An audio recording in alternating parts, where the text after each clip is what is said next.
Live from inside Porsche, Colorado Springs, it's the First Dibs podcast with our hosts, John Deisty and Justin Underwood. Buckle up and let's go for a ride.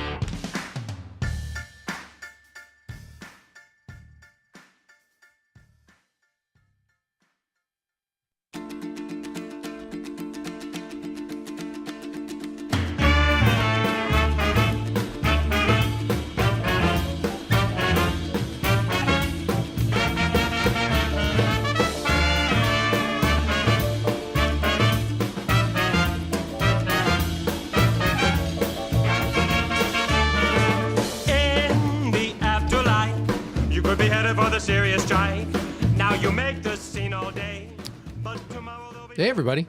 Hello, everybody. Welcome to Friday. Welcome back to First Dibs And if Podcast. it's Friday, it's the First Dibs Podcast. We're inside Porsche, Colorado Springs, Studio B. Yeah, and we have friends. We got some guests here tonight. Great to be here. Isn't that Awesome. fun?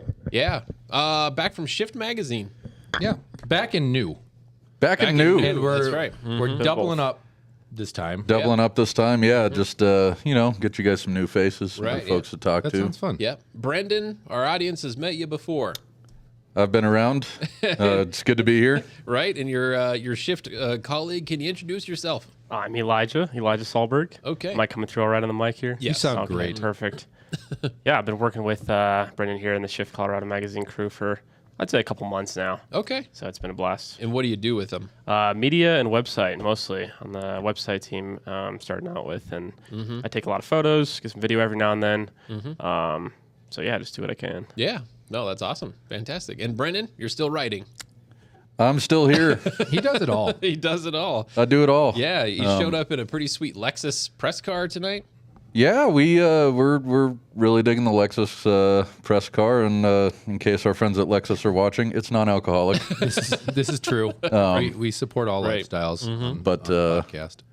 No, just I don't know if hot off the presses can really describe just how this bad boy came in today. Right. Yeah. I'm going to still work off of a pre-production version, Right. if that's okay. So That is okay.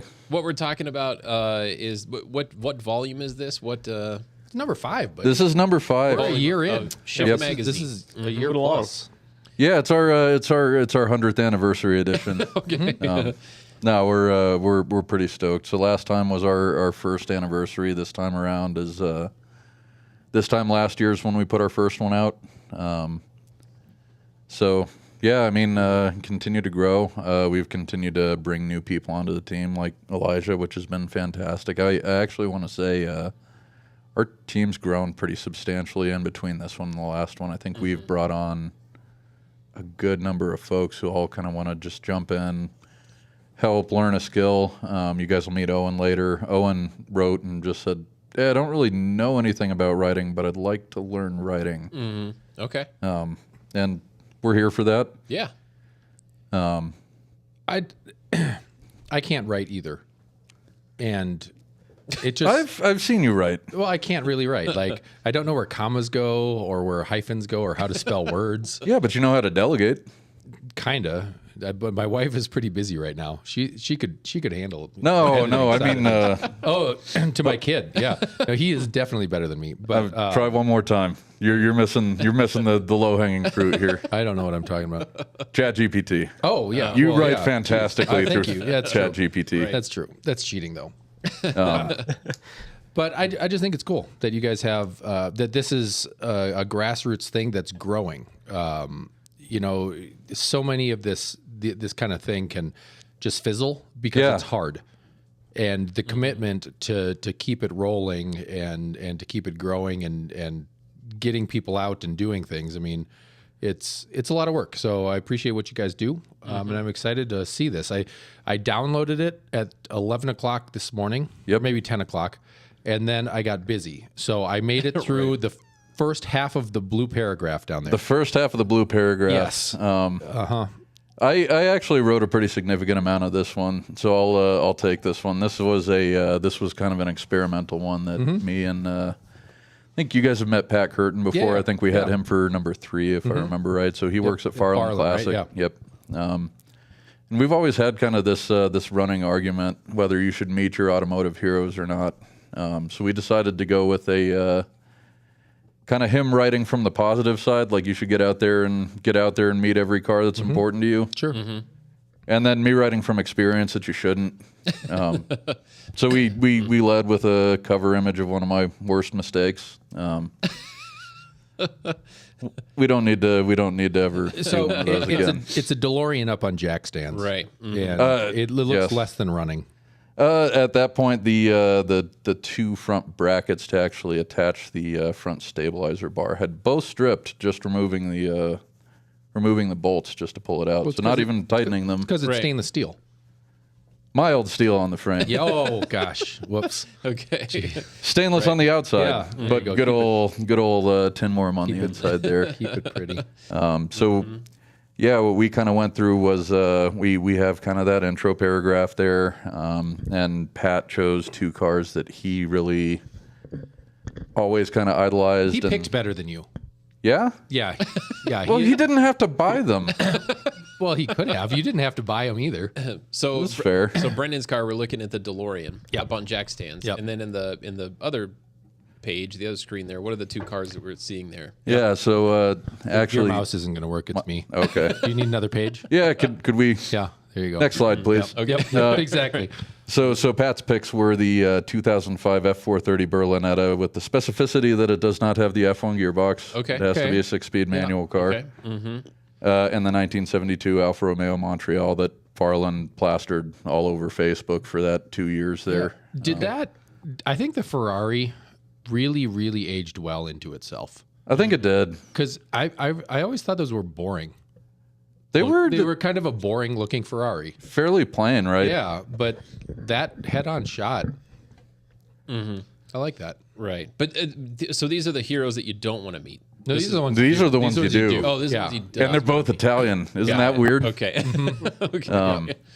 But yeah, I guess so. So Pat had an opportunity to drive around in the F430 a little bit, and it's something that really made he made a connection with that kind of influenced him. If he likes it well enough, we have a 360 Spider with a gated 6-speed. Pat, if you're listening, 360 Spider, it's got your name on it. Right.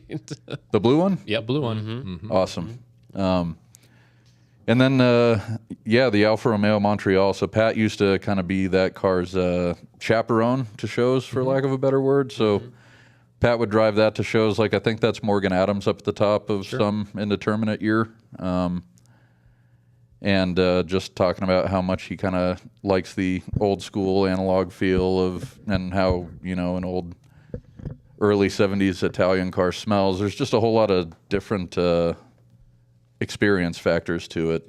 So I think what I'm taking away from this so far is, if your hero is 200,000 plus, you can meet them. What I'm taking away from it is, if you're going to borrow your hero, it's going to be a great time. Okay. Yes, that's good. Meet your hero. Meet your Don't hero. marry your don't hero. Yeah. don't let them move in. Yeah. All right. Cool. Yeah. So now we move on to the fun part. Yeah. Nice.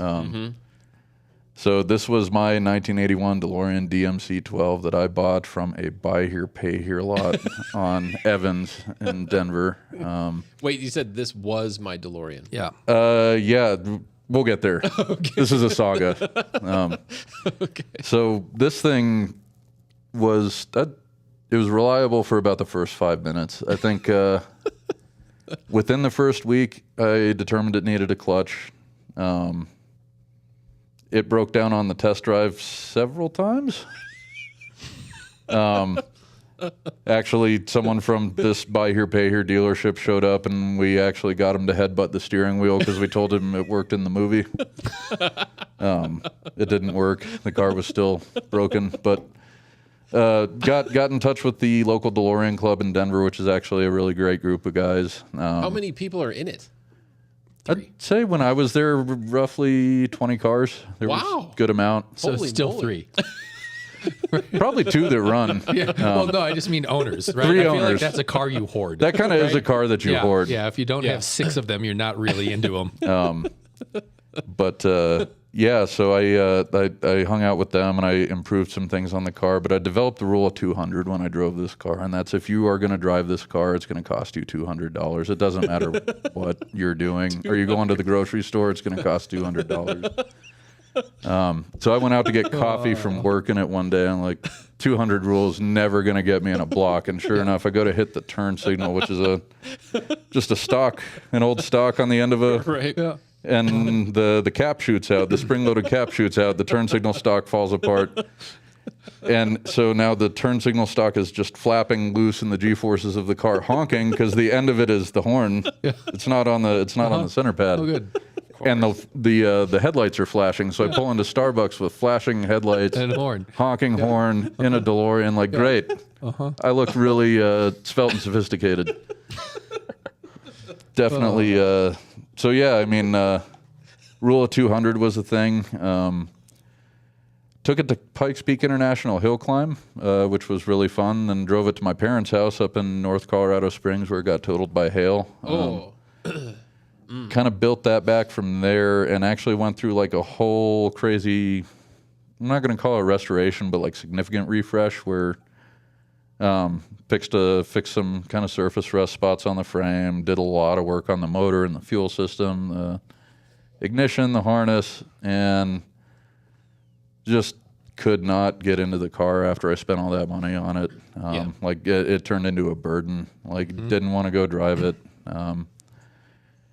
And then at some point I had the opportunity to sell it. I was interested in picking up another Quattro, which is kind of more my jam. And that's tangentially how I got into my my old Viper. Right.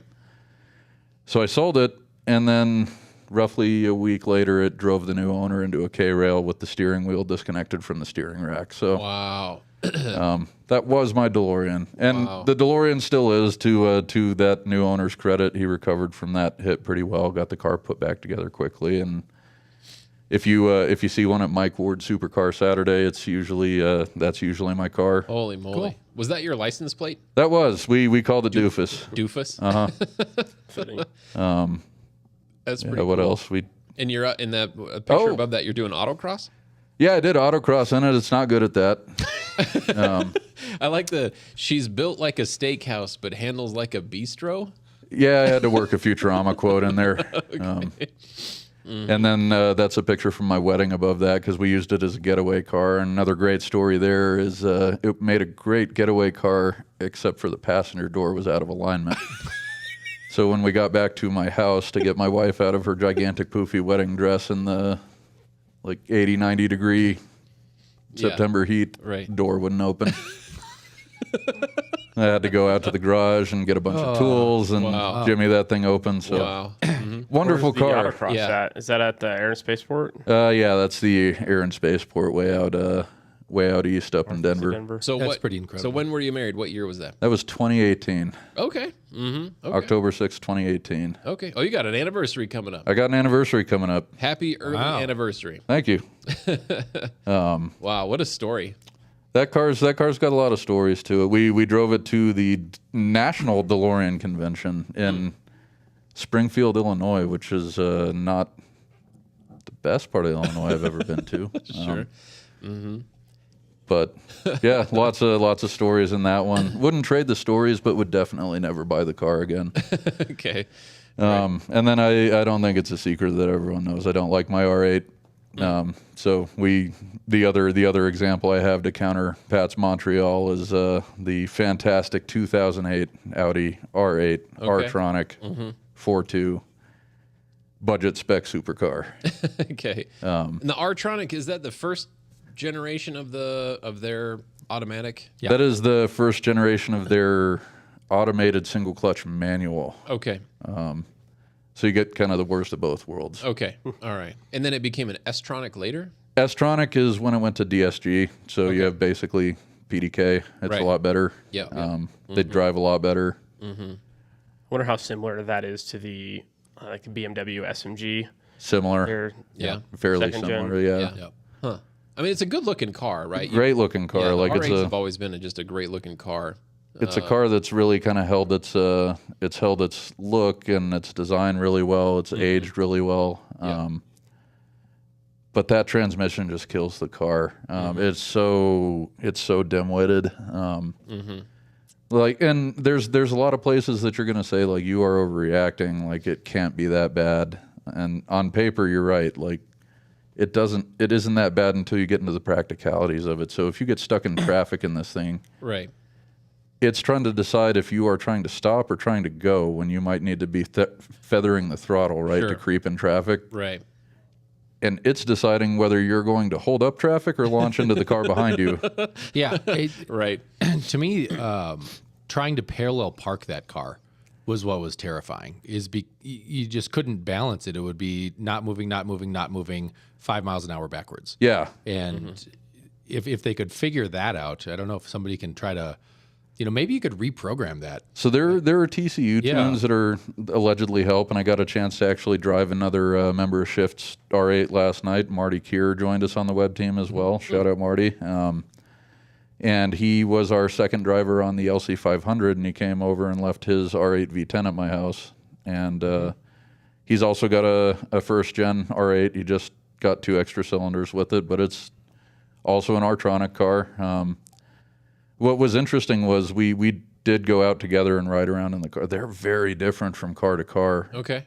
Really interesting. And especially even like the transmission feel, which I wouldn't think would be that different. It's all the same components. But yeah, I feel like the R8 is a story of how one poorly selected component or skimping in one place can ruin the car for you. I love you got good taste in license plates, man. I've worked really hard at that. That one, it reads garbage. For the people listening, the license plate on this beautiful R8 reads garbage. No, there's an R8 in the garage. In the middle. Yeah. There's an R8 in the garage. I think you're You're reading too into something. you're reading too into it. Oh, come on. Yeah, so this one was a lot of fun to write. Like ultimately, both of those cars were fun to have, but would I do them again? I wouldn't. So yeah, what else? Daredevil's a good one. Daredevil actually is one of Elijah's sponsors for his race car. Yeah. Oh, yeah. You're wearing a hat. We're working with, repping the hat here, working with Matt Bono and the Daredevil team recently. There are a lot of cool people over there. And I'm super hyped. They have, I don't know how much they've talked about, but they have some cool stuff in the works in terms of their new location that they're moving to and some of the new stuff that they're setting up. So it's really nice to have someone that can really bring the coffee into the cars and coffee scene here in Colorado. Sure. And someone who can do it with a motorsports background. So I've gotten a chance to kind of meet Matt, who is one of the co-owners of Daredevil, and he's a really cool dude. He goes on the Automobili Rally. He does a lot of salt flat racing stuff. He's got like this old bonkers vintage salt flats car. Cool. So he's a good dude. Yeah, and he really good coffee. I like that we had the affogato recipe in there with the ice cream and the espresso because that's just such a good combo. Yeah, that's pretty fun. Like you say, bringing cars and coffee into the Don't we know somebody that's associated with that? with Daredevil. Yeah. I swear one of our friends of the podcast is Chance? He's 100 octane. Is he? 100 octane. Yeah, I thought there was somebody else. Anyway, well, we like coffee. If you want to send us some, we'll drink it on the show. Yeah. Woman owned in Colorado. This I thought was really cool. This one was really cool. Yeah. I'm trying to decide if I should let Owen talk about that one or not. We'll I'll skip take it. That's all right. Nope, too Okay. bad. Too late. Fine. Right. This was a cool one. That car is sick. Is that car? Oh, that car it's is been so here. awesome. Yeah. It's been here. Yeah, Volkswagen Squareback. Sort of. Yeah, exactly. It is a 2000 Volkswagen GTI hatchback wearing a Volkswagen Squareback as a hat. That's great. Got it. So this guy Craig is a chief warrant officer, flies Blackhawks down here, so right after we put issue 4 out, we sent some folks to Down to Earth Days, which is just kind of a smaller show up in the Denver area, and someone snagged a picture of this car, and I'm like, I got to find this dude. So we went on Instagram, did some creepy stalking, and we found him. And just, cards on the table. I want to talk about your car, but it's not my car, so I don't know how to talk about your car. Will you talk about your car to us? Right. The crazy, it doesn't even look like a real car. Sorry. Yeah, I feel like that's quite a trend watching. these days with the Sharpie and the graphic novel Yeah, styling. it's so cool. Right. So the other cool thing is he did all of this stuff himself, and none of it's fiberglass. This is all metal and paint. It's not a Holy wrap. moly. It's not fiberglass. Yeah. Wow. He's like look at the picture where they're by the Olympic Museum. Right. Like that car looks drawn in. It's crazy. yeah, Ferrari just launched something like that. really. Yeah. An 812 in yellow. And it's got like the It whole. looks like it's Sharpie drawn. Yeah. What this reminds me of, and it's only going to hit with like a super specific age range here, is this old PlayStation 2 game Yeah, called Automodelista. Yes. That was really cool. That was really cool. When you let off the gas, it give you that like the bam. Yeah, it was cool. That was a cell shaded racing Yes, game. that was amazing. So this guy showed up at Vehicle Vault and let us crawl over his car and shoot pictures of it, and shot some rollers with us. So There's a little bit of that in the new Need for Speed Unbound as well. Some of that type of shading. Yeah, it's super cool. But like you say, it doesn't look like a real car, which is pretty A awesome. lot of talent. Yeah, oh, there. yeah, Artistic and Right. mechanical. and just the vision to be able to take something like that too and realize, This should fit. it'll work. Yep. I'm going to save Bandamere for Owen because that was one that he put together. I can take that one. So this was our first vehicle that Lexus actually loaned us, Toyota Lexus. You're in So the big time now. Yeah. we're in the big time. We Yeah. actually got that for roughly a week, 500 miles on it. Just dropped us off a 470 horsepower V8 sedan, rear wheel drive, and said, "See you in a week." IS 500 F Sport for anyone listening. Right. Yes. Yeah, so we did a lot of stuff with the IS 500. We took it up the canyons. We went out to lunch. We recorded a little bit of audio with our friends at the steering committee podcast. They went out for a Sunday drive with us over Golden Gate. Yeah, What do really, you think? really good car. Yeah. I noticed that kind of what I saw was, for me, the interior was a little bit cramped, and I'm on the bigger side. As far as that motor's got to be one of the better V8s that's still on the market, I think. Slash the only. Yeah, You know, I mean, if you look at sedans that have it, I think you got Cadillac. CT5, and this. and this, I can't Recently, think the of anything. Charger Scat Pack, obviously, that would have Sure. more room, Yeah, but that's probably all. that's it would have funny. I going never for think it. of American sedans when I think of V8 cars. Does Mercedes still do a C63? No, That's I think done? I think the 8s are all gone. Okay. No, I mean this.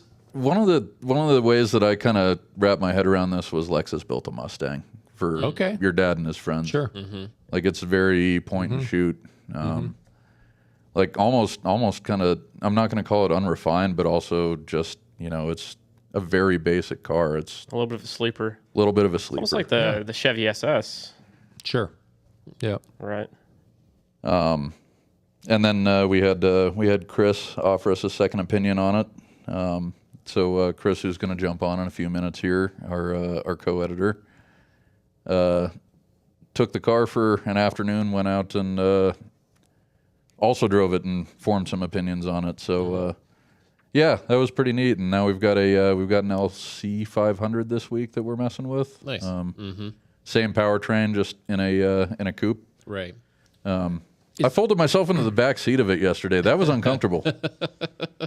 What do you think has more back seat? Do you think that LC does or a 911? You know what? I bet they're the same. You think so? We've had an LC here before, and I just remember it being a much larger car than I thought it was going to be. Yeah. But that's kind of funny. So, I mean, I've ridden in the back seat, not of like a 992, but probably the last time I was in the back seat of a 911 was either a 996 or a 997, sitting sideways, not. And actually getting back there, wasn't all that difficult, crawling in.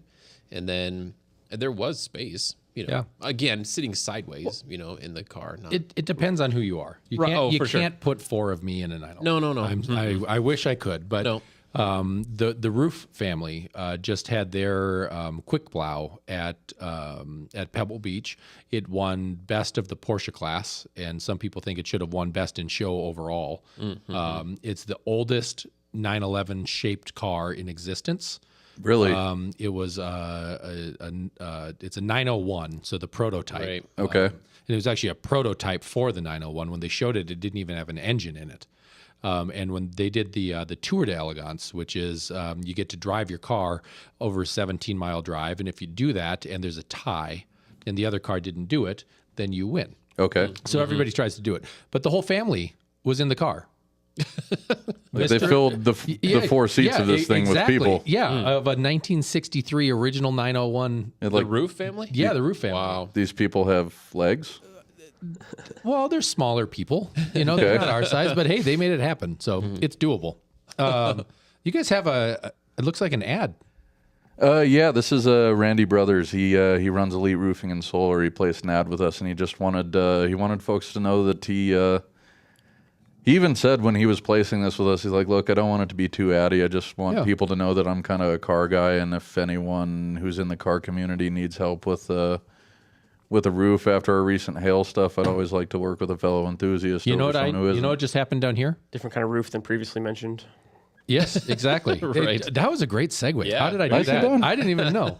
I'm gonna call him. I need a roof. There you go. Sold.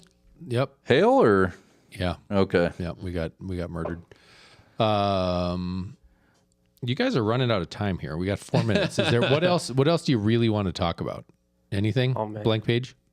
Eli, I have you a could talk a pre-production. little bit about the Slowly PPIR goes in. stuff, right? Yeah, I'm super hyped for the fall bash personally. I mean, especially the track sprints.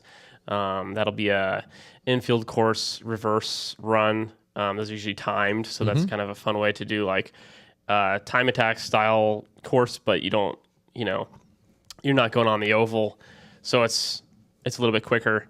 Plus, they'll have drifting going on, all sorts of fun stuff, and that's on September 30th.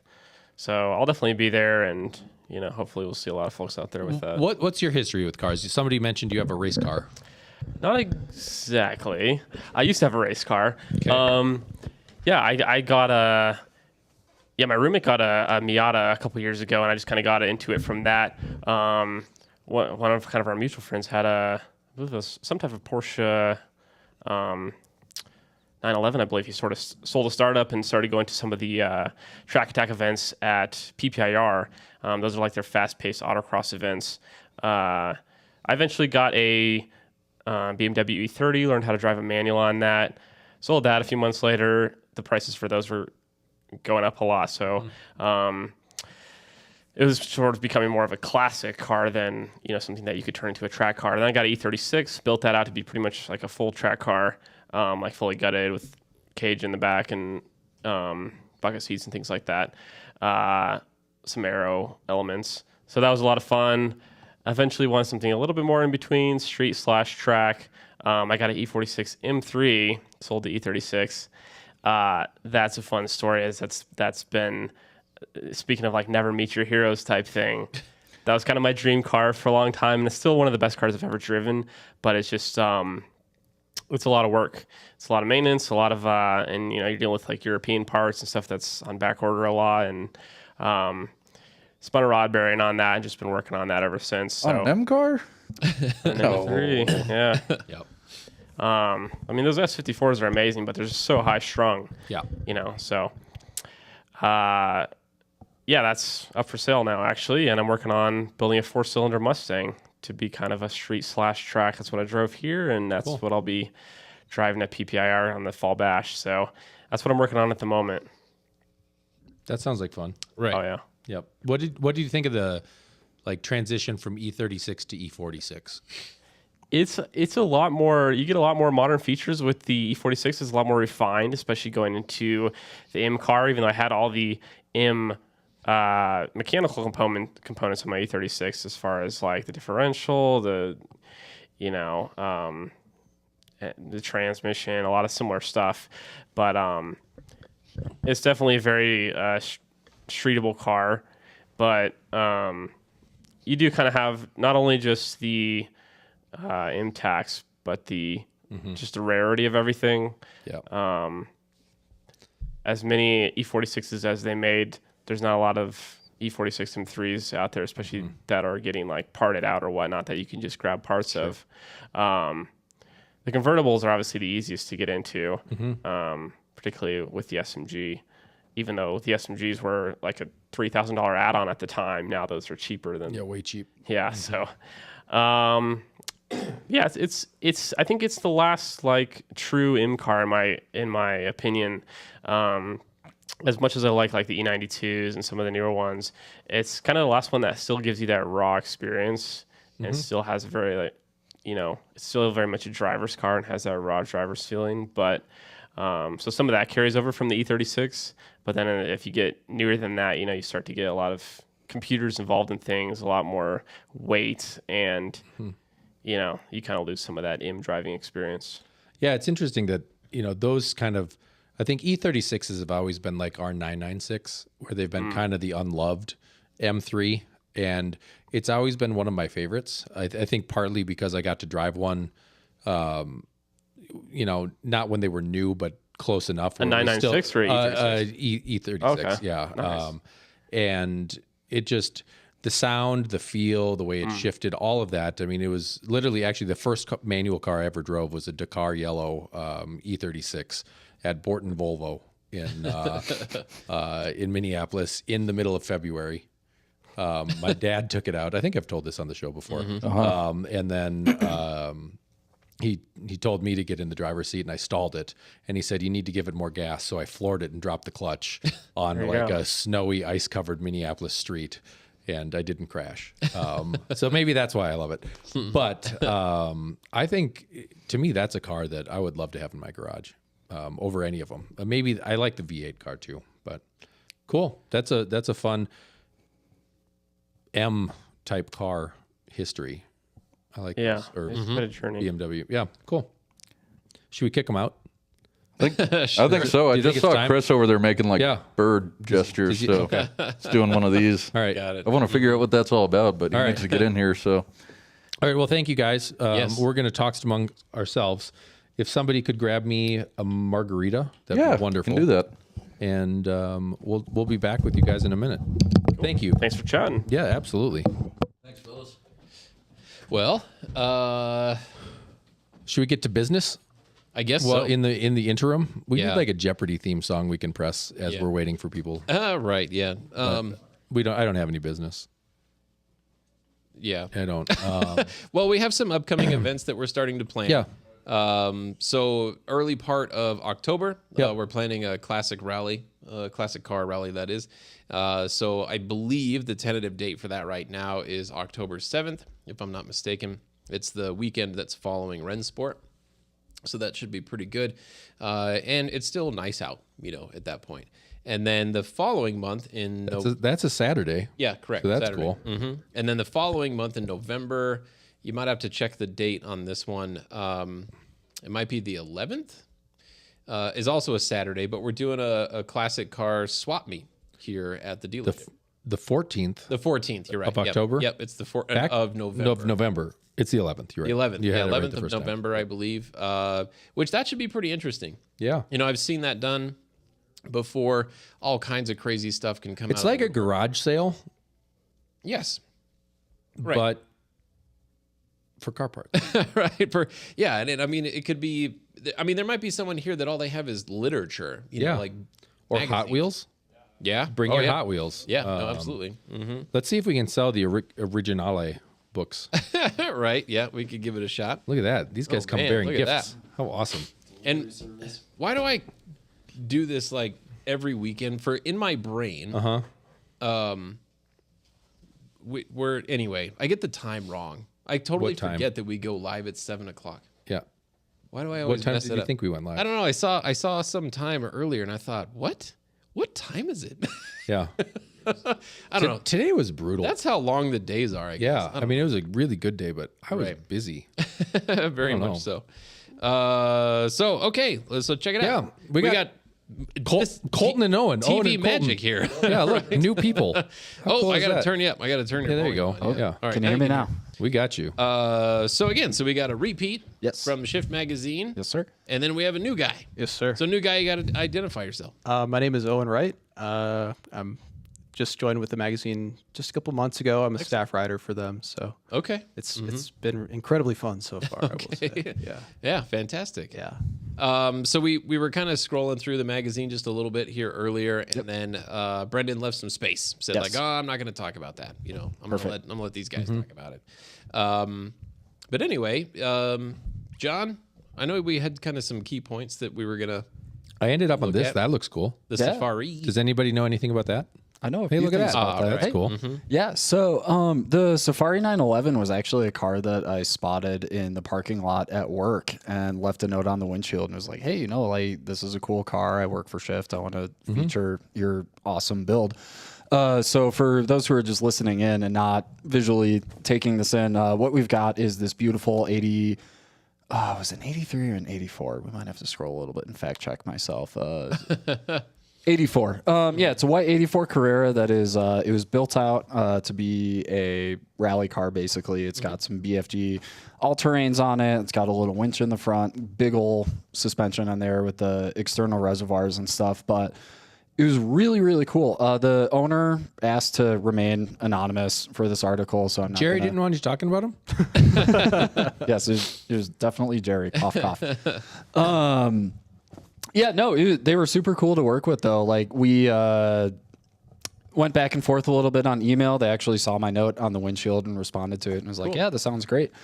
And because it was this rally-inspired build, I was like, hey, can we get it on the dirt a little bit? And I had a really good spot in mind. We took it out to all the off-road pictures you're seeing in this article were taken in the Pike National Forest in a spot that I would go to do wildlife photography. Oh, cool. But it's just this really easy dirt road, lots of open space, lots of good spots for rollers.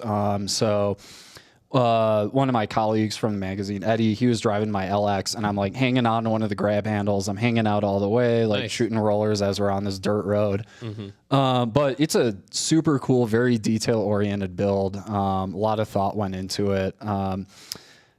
Don't totally see it in this interior photo, but one of the dials off to the far right, they replaced with like an actual like Tag Heuer clock, Oh, cool. which was pretty sweet. The cloth they had like shipped over from France. Like they were looking everywhere for it. They wanted this very specific Porsche Right. script interior on it. The headlights on it, same as what you would find on the Huna Pegasus. Yeah. The Hoonigan 911 that they built for Pikes Peak. So it's just very, very, very cool car. Sounded fantastic. It's still mostly original under the hood. Yeah. But they've got some plans to rebuild it at some point. The headlights are fun that you mention them, and because if I remember right, on the Huna Pegasus, the guy that made those headlights can't make exactly those headlights. Yep. So the colors, the silver and black, are inverted on this car. Yes, I Yeah, believe. yeah. You probably know more about that than I do. It's pretty wild, but yeah, no, the topographic piece, they're gorgeous, like up close and in person. So It's fancy. Yeah. it is super fancy. I love off-road 911s. It's just such a different world, and there is 0% chance of you getting a speeding ticket on a dirt road. Yeah. In Nebraska, you that checks can out. Drink and drive. Yeah, on I dirt didn't roads. say drink and drive. I don't condone that. In Nebraska. We're Yeah, not we're not in Nebraska. There's stuff And you that's could not run true, into by out the here. way. But like, I'm on a Porsche chat with some guys, and just talking about like there was a 964 RS up for auction, and it went for about the same money as what we're seeing the Dakars go for, and everybody wanted the 964 RS, and I love that car. It's super cool, but I've never experienced a Dakar, so all of my thought is like, give me that thing. It's a factory lifted 911, and to be able to just rip that on all the forest roads around here. Oh, yeah. Like when I want to go on a drive, I look at the map of Colorado and I zoom in on the squiggly roads, and then at some point it becomes dirt, and you're like, oh man, all the best squiggly bits are dirt, and I can't do it. But with these, you could. Yeah. I had a few sketchy Miata moments and Mazda Speed moments where the pavement ended, and so did my courage, because I'm like, oh. Yeah. I had one instance where I was trying to go out camping, and I get out to the spot, and I'm driving down this hill, and I'm like, am I going to be able to get back out? And very close to destroying my oil pan in a Mazda Speed 3, just like out on this Forest Service road that is completely trivial to anything with ground clearance. That's pretty cool. Yeah. What else do you guys want to talk about? Gosh, I mean, yeah, the PPI fall. Oh, the this 912 EV. Yeah. So this was a really fun one that I got to shoot too. We took these pictures after one of the Cars and Coffees at Vehicle Vault. But this is a EV swapped 912. I don't remember the exact specs on the motor, but it's mounted to the original transaxle. So you still have a manual transmission in an EV swap car. Right. So Pat, who wrote this story, can comment further on it, but it drives like a manual car. You can actually shift it. You can put it in neutral and rev it. Wow. Is this the Farland? This is the Classic Farland. restoration? Yep. Okay. Yeah. Farland, Yeah, they've done some awesome work on this car. One of the really fun little details that they put in is they actually have LEDs in the tailpipe. So it lights up when it's turned on. That's funny. That's kind of fun. Kind of cute little touch there. But yeah, just absolutely gorgeous car. You know, like this red plaid interior over the silver body. Just, I don't know. It really spoke to me. Like, That's cool. I love old Porsches and I love EV swaps. So seeing two of those go together. But they said, I think it's got, I don't know if it's 110 miles of range. So, you know, can get around town in it. Yep. Sure. Not crazy huge power, but I don't think they're trying to set any land speed records with it. right. So no need. Yeah, exactly. Just kind of, it's not a Porsche anymore, but it is a glimpse at what is it? It says Electro-rocket 220 horsepower. future. I won't That's mind being enough. part of it. That's way enough. Yeah, That thing, that's plenty. I don't know, 2,500 pounds with batteries? Yeah, Maybe? what you're doing with Maybe? it. Yeah, I mean, that's wild. quick enough to be fun. Yeah, that sounds really cool. Yeah, Not that's to get in pretty cool. trouble, but enough to get around. Yeah. Yeah. One thing that we passed through, it was the second opinion Oh yes. Yeah. on the Lexus. Yeah, we can talk about that. I have opinions about cars, and the world needs to know Which, them. I mean, I think that's that's pretty cool. I think it's a good concept as far as, that's something. I That mean, happens Brendan's like wrong about everything. So you can basically, Well, I mean, if he said something, you'd be like, yeah, no, you don't like it, I'll take it. well, normally press is one-sided. Yeah. You're you're reading the story of one individual. And this is cool. This is two different people drove it, so it could be the same opinion. It could be completely opposite. He didn't tell us, so Yeah. No, this was a very different opinion, and I actually went into this as willfully ignorant as possible. I did no prior research on the car. I didn't look at the window sticker. I just took the keys and jumped in, adjusted the mirrors, and off I went. Right. And for my first half of the day with this car, I was just guessing everything about it. I had no idea what the power numbers were. I was able to figure out how many gears the transmission had through right. little thing in the dash. But I really wanted to just go into it with absolutely no positive or negative impressions about the car. I just wanted to experience it Yeah. without any bias. But yeah, the IS 500 was a delightful car to drive. Feel like it'd be doing it a disservice to call it like a really spicy Camry, but that's kind of what it kind of conveyed in my mind, where it's just, just a very competent sedan with lots of power and great red color. Right. Yeah. Yeah, it was fun. So yeah, because one thing that we were talking about is what sedans do they put a V8 in anymore? And Gosh. it's this and Almost none. pretty much. Almost none. Yeah, I mean, I was gonna say like Caprice, but they're not building those anymore. Right. Yeah, Crown Vic probably not making those anymore either. Taurus SHOs, yeah. Bygone era. Yeah, but I think that's a great idea. Is let two journalists give their opinions on the car. I think that's pretty cool. And I think that's something we're going to keep doing as we continue to get press vehicles. We're going to let two different people drive them and formulate their own opinions on the car. Right. Versus just like, it's like we're all different people. We have different preferences in vehicles. So- Different needs, different wants. Yeah, right. absolutely. Different histories. Yep. Yeah. This thing, the simulator world is getting. I mean, it's been pretty insane, but now more and more people. Theirs is exposed better to than it. ours. Oh yeah. I think it was like what, like $100,000. Yeah, it's, Sure, it's I around believe it, yeah. 103,000. Were you there for that? I was there. Yeah, I Yeah. drove it. Yeah, yeah. It was I Yes. sat in it. And So there's a new drove the company up in Denver, DRS, Denver Racing Sims, I think, and they've got kind of a clubhouse for people that want to take sim racing way serious, Right. Or just have fun. is kind of the way it seems to me. So with that, Owen, go ahead. Yeah, DRS it's an incredible business idea, not only as just having a clubhouse just to hang out. He said, yeah, we have people here that are they just host business meetings up in the front loft that you can see on the magazine there. It's a really great place. We did walk in at night. And it is open 24 hours actually. So Wow. you can book out times there, and you have a access code that you can access the facility with and sort of go in, mind you, have some fun with their $110,000 racing sim and ordering pizza or just host a couple of meetings. Right. Do they have multiple simulators in the one? They do have multiple sims. This is their only full motion rig that they have there. They do have a stationary rig there. I believe they call it a Sparko rig because it has a Sparko seat and stuff like that. I'm not sure the specifics on that one specifically, but I believe it is force feedback. So that's just a great way to weight your feet. And then this one is the real deal. Right. Right. Yeah.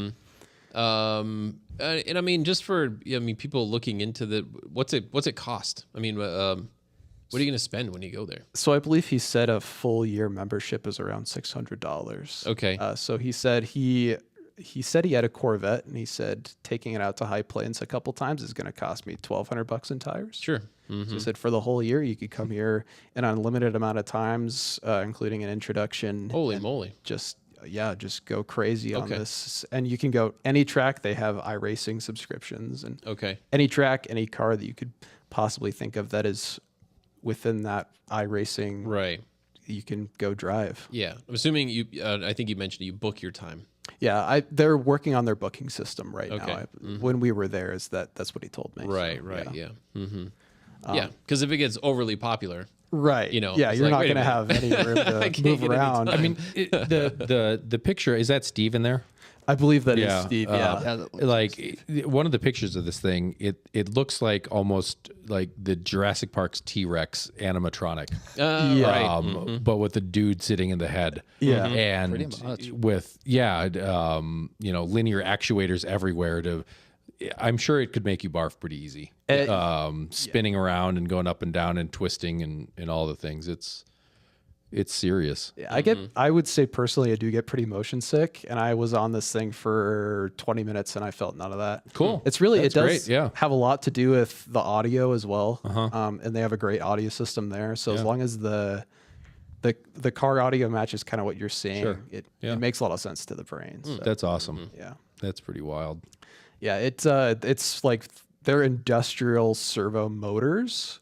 So it'll throw around a 250-pound body, no problem, right? Without any stress. So it's really an incredible thing to behold, because as you start it up, it sort of raises up into the ready position. And you're like, oh man, this thing is serious. Yeah. That is really cool. Yeah, it's an incredible. How experience. cool are toys now? Yeah, right. Man. Jeez. Yeah, That is fantastic. Of course, I mean, toys when I was a kid weren't $110,000. they were not. Yeah, that That's could true. That That's could a- get that's you a good pretty point. nice. That's a lot of nice amount PlayStations. toys. That's a lot That's of a lot of PlayStations. PlayStations. Yeah. Yeah. No, that's super cool. That's pretty amazing. 24 hours a day. Yeah, it's I was shocked by that as well. So, you open like 9 to 5, a little Right. after that, 24 hours. Wow. Yeah. No, very cool. That's good to know. That's really good to know about. Yeah. Definitely have to check into that. And I guess, I mean, is there a favorite article for this one? I think like other favorites, you kind of scrolled past it a second ago. The Ken Miles GT40. Oh, It's sure. kind of cool, just like a car that I guess inspired a movie in Hollywood Yeah, or right. something. So it was actually the same day I had the IS 500. Like I was just kind of like double dipping on Shift magazine duty, and I went up to Shelby America. And for those who aren't familiar, there's a museum up in Boulder that just has this incredible collection of like old Cobras and a couple GT40s and a couple other Ford-based race cars. But the focal point of this feature was the Ken Miles GT40 that had the contentious Le Mans finish in '66, where did he win? Did he not win? Right. It was the whole thing in the movie, but just seeing the car in person and then being able to be at this space after hours and Right. kind of have a little bit of me time with this car was just super cool. There's like a lot of really neat things about like these older race cars that like I hadn't ever thought about. Like if we look here, there's like this little silver guy next to the number on the door, and that's because they didn't have transponders back then. They had to illuminate the numbers on the car so that the timing would be accurate. Oh. So you know, just like little stuff like that. So it's a little light. Yeah, just a little bulb that would just lighting shine up the on number. there. Yeah. Or for those who have seen the movie, there's the scene where like they're trying to get the door shut and it won't slam, and it's not super visible at this angle, but you can see that little raised lip on the roof there, and it was like a rain mitigation or something to seal the door better. And what would happen was, because it's a race car, everything's super light, the hinge had enough flex in it that if the door got shut up on top of it, it wouldn't latch correctly. And so that's what was happening. And so like they had to do something with like hammers or some display of force to get the door to shut. But that wasn't a Hollywood moment. Like actually, they did have some issues getting that door closed. How wild is it that that's here? Yeah, right? They just here in our backyard. While we're looking at the interior, those seats are fixed in place. There's absolutely no adjustment. It's like that's what you get. Use your tippy toes. Yep. Right. I thought that just the fuse panel out in the open was kind of cool with like the old school like glass tube fuses. Right. Just absolutely beautiful car with some absolutely crude. bonkers performance. Yeah. So that was a really fun one to do. There's a lot of really cool cars there to check out, but that one was definitely a focal point. And that part is not open 24 hours, right? So they've got a pretty limited schedule, don't they? I think it's like standard museum hours. I'd have to fact check myself on that, but I know that they are. They're gonna like come at me and be like, "You should have checked first." Let me pull up their That's hours. okay. But what's the name of the museum? It's the Shelby American Collection in technically not Boulder, but I believe Gun Barrel. Yep, just Colorado. outside. But yeah, just outside. Great drive up there. Yeah. Really cool spot to see. And all the cars in there are either owned by the museum or private individuals that just have them on display there. Correct. Yeah. Yep. I've never been able to get there to see it. I've heard about it, for a long time. And like you say, just of all places, why? How does this land here? Yeah. But it sounds super cool. I mean, a lot of really cool American car history. So. Absolutely. Or like, I guess one of the other movie scenes that like I actually got to see the physical manifestation of is in the very beginning where they can't get the trunk of that Cobra to shut. Yeah, right. What actually happened was there's for whatever racing league, because they were road cars, they had to fit luggage. And this particular piece of luggage wouldn't fit in the trunk, so they slammed it so hard that the bodywork deformed around the piece of luggage to close it, so you can actually see these little like popped out sections on this trunk lid. And that particular Cobra was the most expensive car in the collection, and also like I wouldn't say the crustiest, but the dirtiest. It's like it went straight from the track into the museum untouched. Like it's not cleaned up. It's just still gritty, grimy from like being out in the action. So that was pretty cool. Porsche has a one of the Rothman Dakar Rally 959s. Oh yeah, that's like that, and there's a sticker kind of thing on the windshield that says "Do not wash, original dirt." Yep. They told me the same thing, is like, do not even like fathom coming close enough to Don't brush up it. against this car, because you'll diminish its value. That's crazy. awesome. Steve says Saturday only, primarily for the Shelby Museum. And I believe it's Saturday 10 to 4. Yep. Okay. Is that what that's what I saw on Google. Oh, Danny Tran says 10 to 4. You beat him to it though. Dang it. Yep. But yeah, absolutely, definitely well worth the visit though, if you're in the area, or even if you're not in the area and you're just passing through. Like if you like old race cars, it's a very cool place to check out. Yeah. Oh, it sounds really fun. So, and how long have you been with Shift? I believe at this point it's been about a month and a half, maybe 2 months. Cool. What do you kind of see yourself doing? What's your goal? What do you want to write about? Helping out in any way. Honestly, I'm a huge Porsche guy, but anything in terms of road racing or circuit racing, I'm pretty down for it. But at this point, it's kind of splitting responsibilities between just getting coverage for everything that we need. Sure.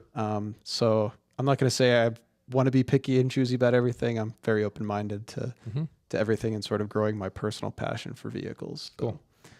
I see myself writing and editing and helping out wherever needed. So Cool.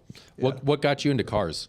Do you have a moment you remember? I would say I grew up in Brighton, and my neighbor had a garage filled with Corvettes. I'm not particularly an American guy, but he had this one Corvette. And because I was so young, I probably couldn't tell you year or generation, possibly C3 or C4. But it was nasty cam, drag slicks on the back, more rake than a garden shed. It was pretty ridiculous. And I saw him pulling down our street, and I remember thinking at that point, it's just like, I want to drive one of those things. So it hasn't necessarily been a chase for Corvettes, but it's been a chase for cars. Yeah. How old do you think you were at that point? 5. Yeah. I was young. Yep. Yeah. My grandpa's had a GT40, or not a GT40. Sorry. He's had a GTO in the garage, just kind of sitting underneath some tarps. So that's it. It wasn't necessarily a point of passion for me. It's always kind of been in the back of my head. It's like, cars are really cool. Yeah. That's pretty fun. Yeah. Yeah. That's fun. Yeah. My mom always said I made car noises with my Matchbox cars before I chose to speak as a child. So.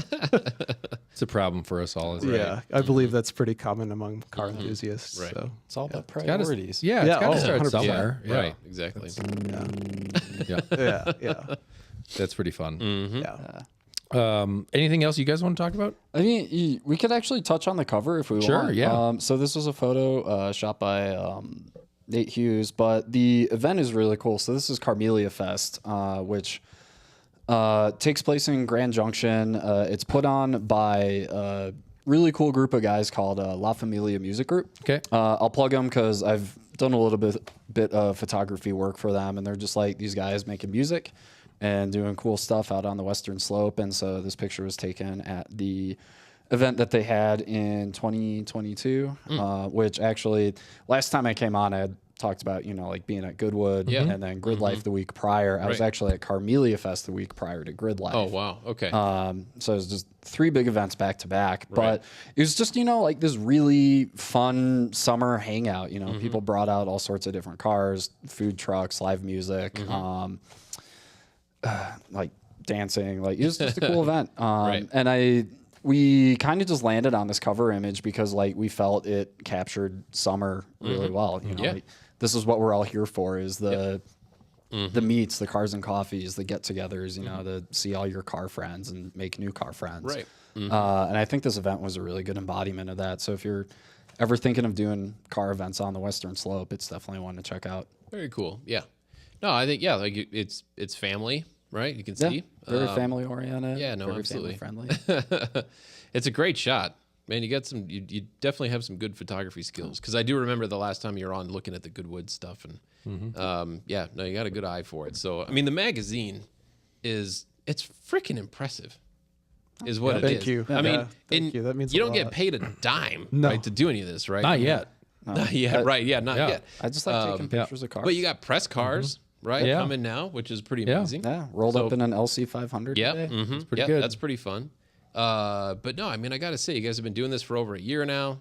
I mean, even from day one, right? It's impressive. It's really cool, and just the artwork that you guys put together for it, it's really cool. So anybody that's listening to it, to this show, that is not familiar yet with the Shift magazine, you definitely have to check it out. And it is still mind blowing how much content you guys find to fill with it.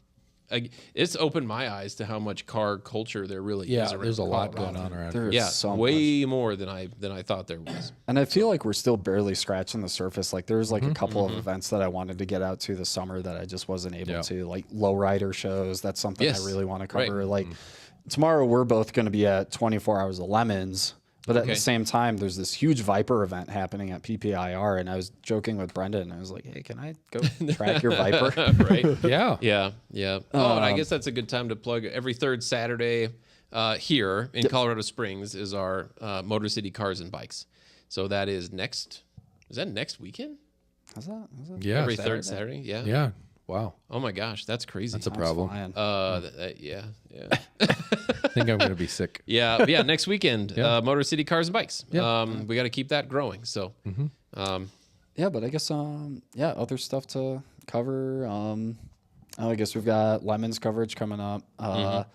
Something that I've been kicking around, kind of floated it to the leadership, but I guess I'm going to make the executive decision because I'm now co-editor.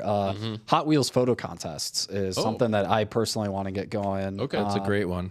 Because I think, it's like there's so many people out there who want to take pictures of cars, and everyone needs to start somewhere. And somewhere I started was taking pictures of my toy cars as a kid. Okay. So I had this idea. It's like the rules would be it has to be a 64th scale model, like it could Hot Wheels, Matchbox, what have you. Has to be taken on a phone.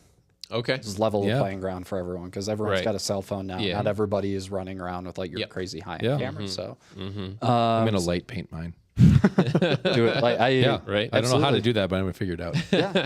If you've got a pro mode on your phone, you can probably yeah. set up a long exposure and There stick it it is. onto a little tripod, and off you go. See? Told you. I just bought some work lights from Sears.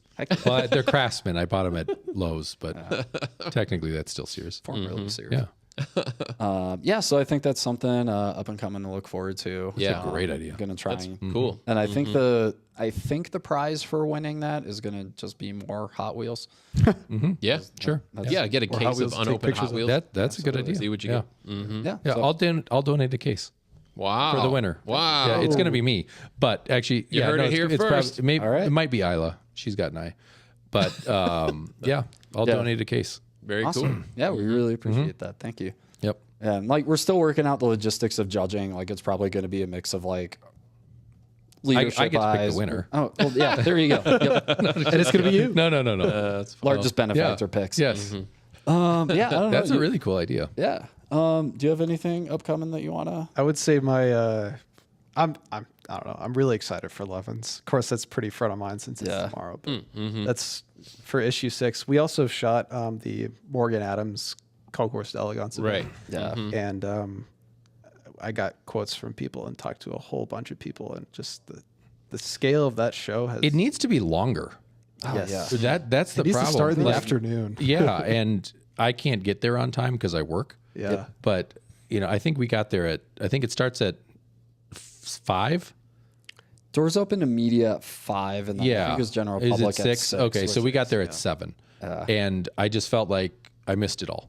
Yeah, and There was still 3 hours left. And I immensely appreciated getting access to the cars before they let the general public in. Yeah. Because there's did Morgan Adams get talked about yet on this episode? No. Cool. I mean, I guess we could talk about Morgan Adams. Yeah, About do it. that, yeah. Oh my God, the cars there. Yeah. Airplanes, just all of it. Like you walk in and here's just this Bugatti, was it the Type 57 Atlantic? Yeah. The Atlantic. Right Yeah. there. Like as you walk arguably in. the prettiest car ever built. Right? There's people that think this is just one of them. It's pre-war. I would It's subscribe to that. riveted body. Just With the spine Yeah. all the way If up you down hit the a middle. pedestrian, you crack their skull open, and you don't even have to stop because they're dead. Yeah. Sure. Oh, and also you've got the money for the lawyers if you've got a Bugatti like that. Yep. But yeah, there were just so many cool cars there, and like I geeked on the airplanes too. There were actually a couple cars from the Shelby American collection there. Like they brought out one of the GT40s, and they had that up next to a U.S. Navy like warplane, and it was like gold GT40, and then a Navy plane with gold lettering on it. It was perfect combination. Right.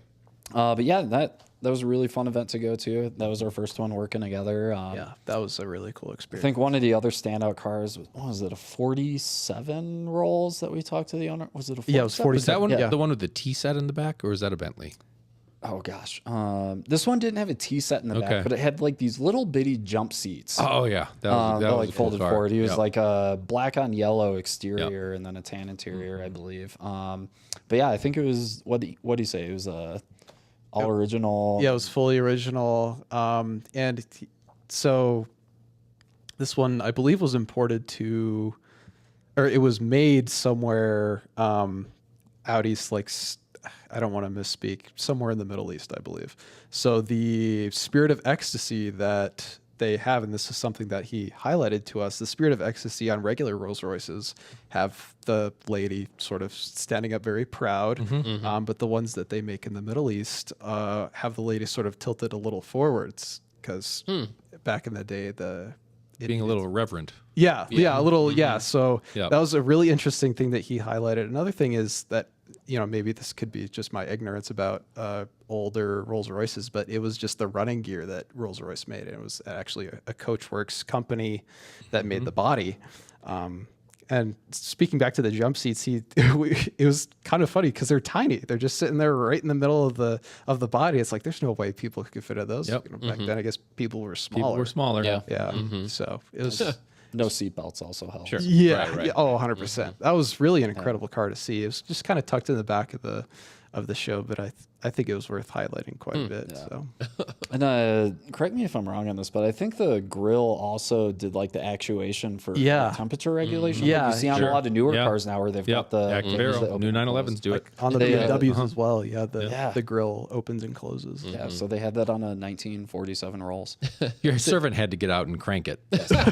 Well, he's never had to But, maintain hey, it, yeah. which is crazy. Though. That is wild. Yeah. What a world. Yeah. Yeah. Yeah, I mean, I guess other cool stuff. I mean, upcoming things for the fall issue, I guess we'll kind of keep under wraps. Don't want to give away too much. Yeah. So if people want to get involved, find you on Facebook or coloradocarsandcoffee.com/shift is where you find the magazine. Is that where they can kind of get in touch or? Yeah, and we actually have a website that is just for the magazine now, and I'm pulling that up because I can't remember. I believe it's just Shift Colorado Magazine. ShiftColoradoMagazine.com. Cool. Yeah, so for the There you go. cell phone Yeah. viewers. Yeah, so we've got that website. Shift Colorado, I think, is all of our socials as well. We're now on like the Facebooks and the. I thought I saw Instagrams and TikTok, We too. have the TikTok. Just, now. I think that was a Tiki-taki. couple days ago is when Yep. we started TikTok. TikTok. So. That's yeah. my new favorite. I can waste hours on Oh yeah, it's an incredible time waster. Yep. Yeah, we are delving into the video formats a little bit, and we're still trying to figure out, like what our shtick is going to be as like video people. But I was really proud of myself for doing some of the math on the IS 500. The trunk space being what it is. I really wanted to know like how much spaghetti can fit in this bad boy. So that's one of our first videos. Is That's a good one. some of my bad spaghetti math. Roughly worked out to 160 pounds of cooked pasta, if my math was right. But I'm also open to being told that I'm wrong. Right. I'm not a math guru, but yeah. So someone called me out in the comments and was like, he didn't show his work, like X, Y, Z, all these things, and they're like, it's like Where's your proofs? That sounds like a sub-segment video. yeah. So I'll go more in depth the next time I pick a completely arbitrary means of measuring trunk space. Or we can just do it. Yeah. Just Measure the Just spaghetti, go. dump it in. Right. Well, so I guess that's another upcoming thing that we're kicking around is like doing like something charitable with that whole concept. Is like how much spaghetti can we actually fit in a vehicle and then go donate it to a food bank. That would be a Good good idea. idea too. Yeah. So, yeah, that's Or how many cans of soup or soup can. Yeah, right. exactly. Yeah. How many? I like it. Yeah. So that's something we're kicking around for the future. Stay tuned for that. Yeah. Right. That's fun. Right on. Yeah. Well, this has been great. This has been I a lot agree. of content. And I think even the people that listening have a good show. Yeah. But They're you gotta better at check it that out. than we are. yeah, you got to check it out on YouTube. Yep. Thank you For so much for John having us. Deisty, go to John Deisty's YouTube page and you can watch this if you haven't seen it yet. So Yeah. make sure you like and subscribe. Is Yeah. that what it is? Like it a lot. Like it a lot. Extra like it. share, If you can yeah. like Send it, then unlike it, then like it again.